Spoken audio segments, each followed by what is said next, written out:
Claire Beaumont hit the last chord of Autumn in New Orleans, just as the Belle Etoile's paddle wheel sent a hiss of moonlit spray past the picture windows of the Grand Lounge.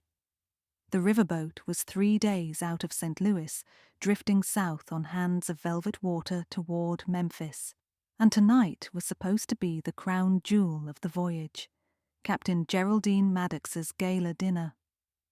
Claire closed the lid over the piano keys and let the applause roll over her like a warm blanket.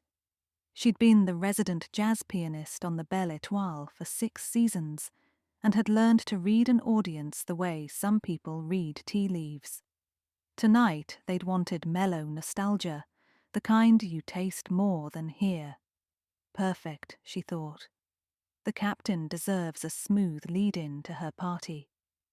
But the moment Claire slipped behind the brocade curtain to the service corridor, she smelled trouble. Not metaphorically, but literally. An acidic tang of scorched sugar drifted from the galley. Voices rose in agitation, and over them all came a howl that vibrated clear down to the hull plates. My croquembouche! Claire picked up her gown's hem and hurried aft, nearly colliding with a trolley careening in the opposite direction. Pastry chef Oliver Delgado, face dusted with flour like war paint, was pushing it one-handed and clutching a collapsed tower of cream puffs with the other. "Help me," he barked, catching sight of Claire. At 6'3" he was usually unflappable, the kind of man who piped ganache as if it were calligraphy.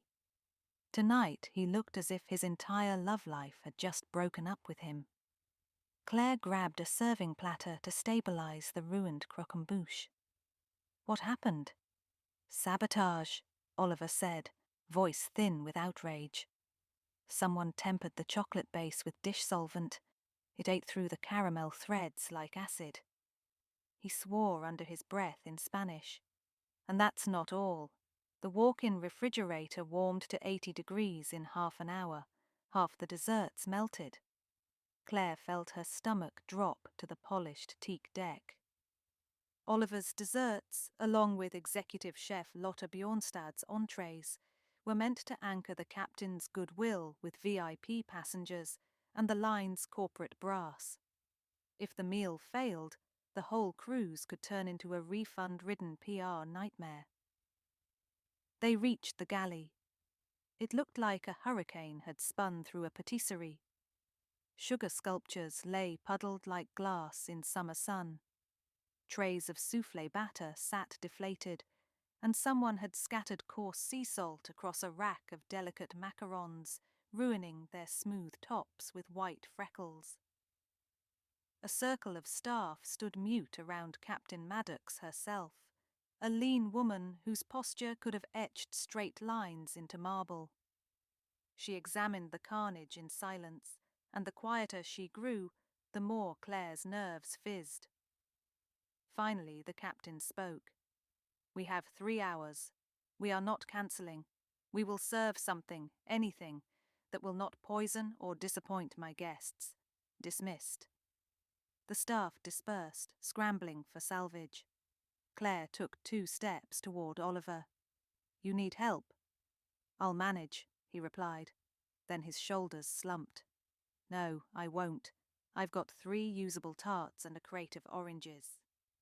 Claire rolled up her sleeves. "Draft me, but on one condition." "What?" "Afterward, we figure out who did this."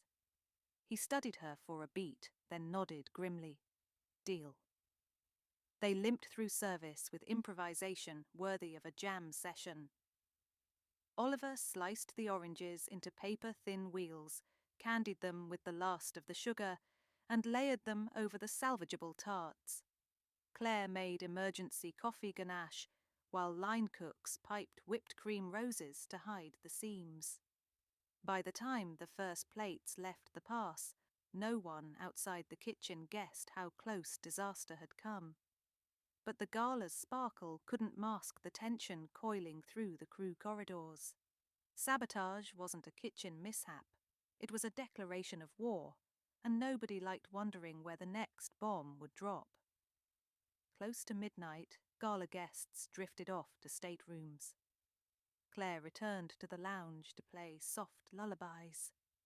When she finished, Oliver was waiting, jacket slung over his arm, a grease pencil behind one ear.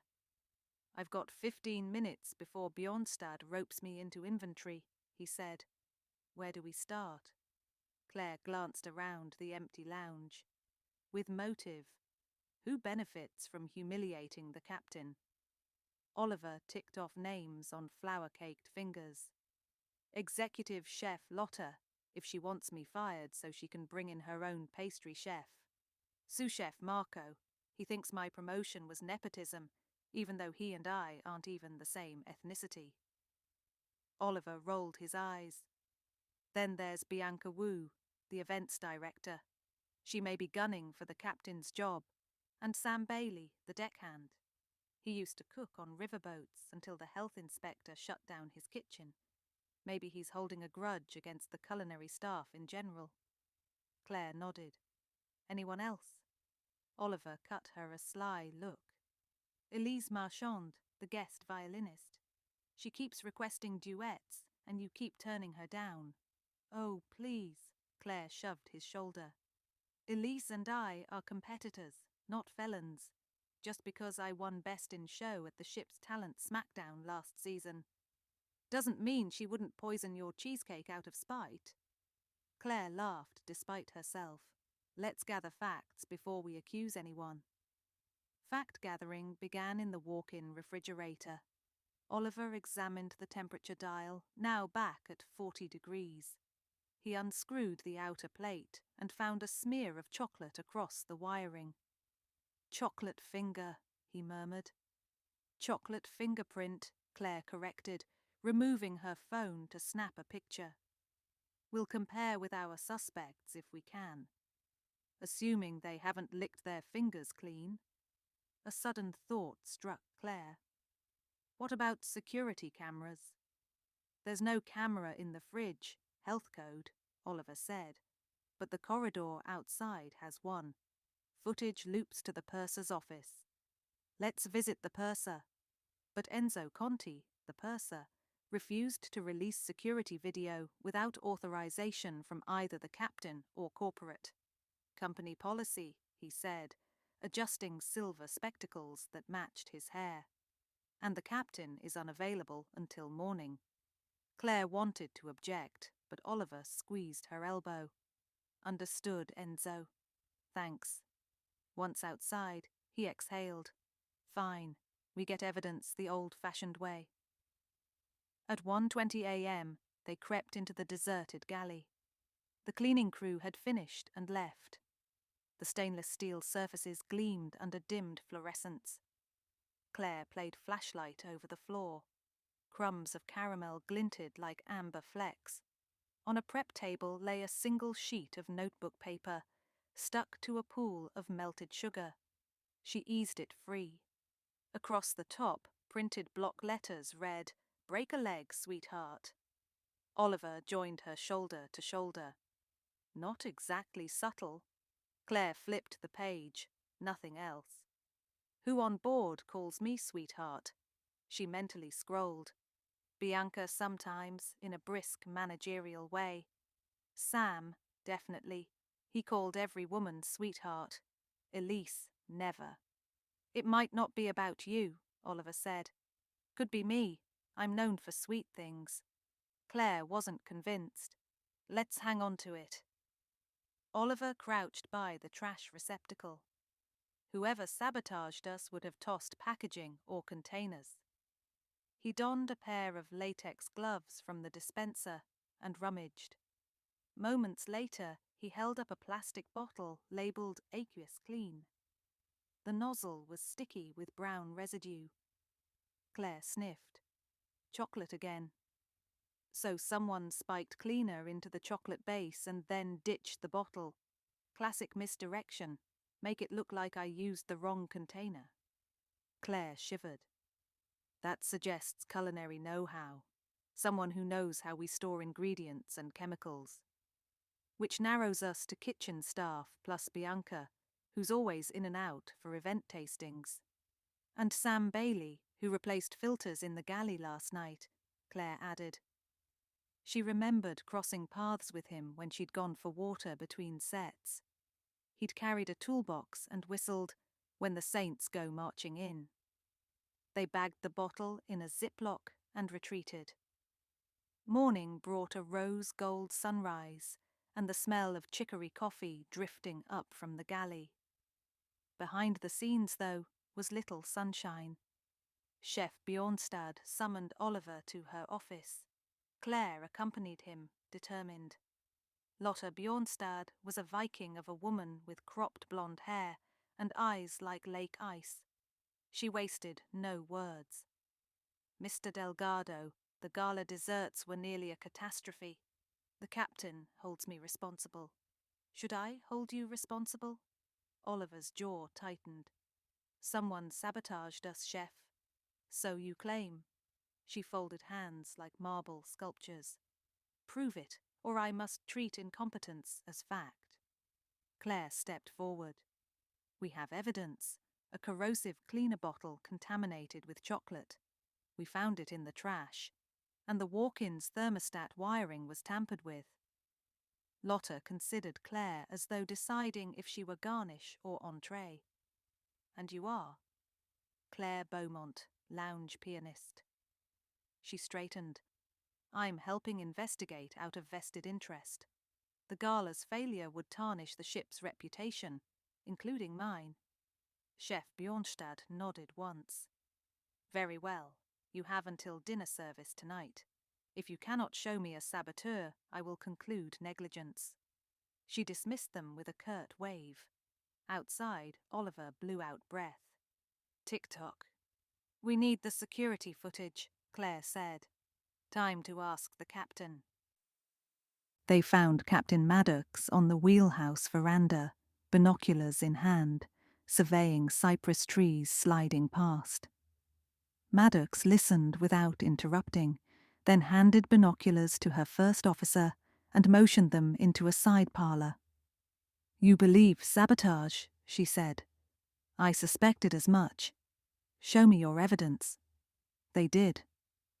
Maddox's expression barely shifted, but Claire sensed steel flexing beneath. Enzo will give you the corridor footage. Meanwhile, I'll have security discreetly search crew quarters for cleaning solvent bottles. Oliver's eyes widened. Thank you, Captain. Failure is an instructor. Identify the student behind it, Maddox replied, then returned to the helm. Footage review was tedious. Claire and Oliver sat in the purser's office with Enzo inches from a monitor. The timeline between 2:30 p.m. and 4 p.m. was key. Dessert prep, then sabotage, then meltdown discovered at 5:15. At 3:02 p.m., they watched Oliver himself exit the fridge with a tray of moulded chocolate. Innocent. 15 minutes later, Marco the sous chef entered, retrieved cream, and left. Nothing abnormal. At 3:37 p.m., Bianca Wu swept by in her burgundy blazer, but did not enter. At 3:45 p.m., Sam Bailey arrived pushing a utility cart. He glanced around, pushed open the fridge door with a foot, and vanished inside for precisely 1 minute and 40 seconds. Then he left, wheeling the cart back toward the engine room. There, Oliver said, stabbing a finger at the screen. Sam had no reason to be in the fridge. Enzo pulled up Sam's maintenance log. He claimed to change a water filter beneath the galley sink at 4 p.m. Nothing about the fridge. Claire leaned closer. Can we zoom his cart? The image sharpened. On the lower shelf was a blue plastic bottle, the same colour as aqueous clean. Oliver hissed. Gotcha. But Claire was cautious. Motive? He lost his cooking career because of health violations, Oliver said. Maybe he wants to drag us down too. Or maybe someone used his cart, Claire countered. We should talk to him. They found Sam on deck too, tinkering with a valve by the paddle housing. He straightened, wiping hands on coveralls. Morning, Miss Beaumont, Mr. Delgado. What brings the artistes slumming in engineering? Oliver didn't waste time. Why were you in the galley fridge yesterday? Sam's brows knitted. Wasn't. We've got footage, Oliver said. Sam scratched the back of his neck, grease staining deeper. Oh, that. Look, Bianca flagged me down about a leaky ice machine line. Said water was dripping on her floor plan displays. Told me to shut off the inlet, so I opened the fridge panel to reach the valve, realized wrong compartment, and left. 1 minute, tops. Claire exchanged a glance with Oliver. Bianca sent you. That's right. And did you push your cart inside? Claire asked. Nope, left it in the hall. Tight fit otherwise. Which meant the saboteur could have swiped his cleaning solution. Claire's pulse skipped. Thanks, Sam. They retreated. Oliver whistled low. If Sam's telling truth, Bianca orchestrated an excuse for him to be there. Camouflage. Let's verify. If there's no leak ticket for Bianca's office, she lied. Enzo's logbook showed no maintenance request from Bianca. Strike one. The events office occupied a corner near the forward staircase, decorated in pastel paper lanterns for upcoming theme nights. Bianca sat at her desk, perfect bob framing a cool smile.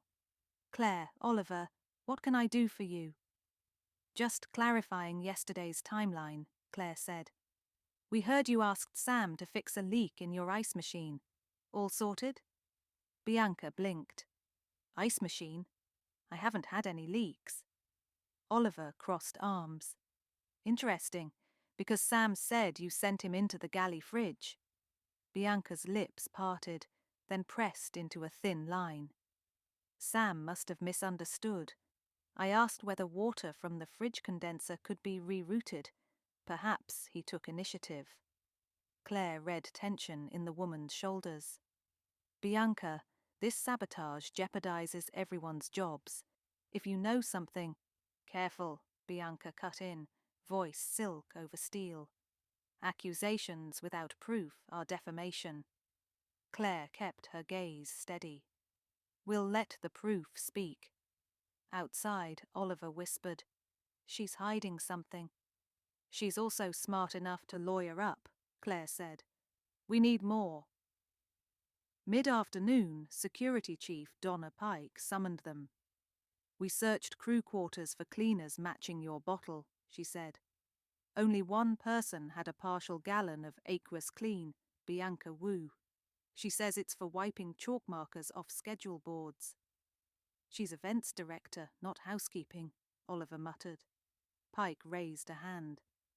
But that's circumstantial. We need tighter linkage. Claire thought aloud.